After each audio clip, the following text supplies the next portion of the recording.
দ্বিতীয় প্রান্তিক মূল্যায়ন 2026-এর প্রথম শ্রেণীর গণিত প্রশ্ন।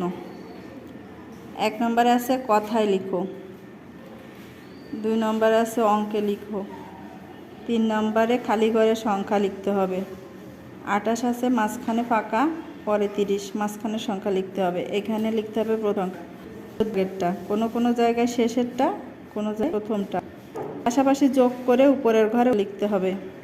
নম্বরে 5 নম্বরে 10-এর তৈরি গণনা করে খালি করে সংখ্যা লিখতে হবে।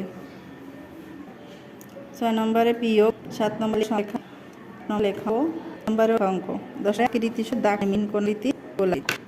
প্রশ্নের মাসে 5। এটা হচ্ছে দ্বিতীয় শ্রেণী দ্বিতীয়ান্তিক। 1 নম্বরে আছে 2টা তলে পাত আবার পাশে সংখ্যা। নম্বর আছে লেঙ্ক, মান হচ্ছে 5, মান হচ্ছে 50। 5 নম্বরে অঙ্ক, 6 নম্বরে অঙ্ক, 8 নম্বরে যে দূরতে আতিসম্পর্কে মিল, এটা অঙ্ক গোলে মিল, এটা বুঝ, এটাও 3 পয়েন্ট।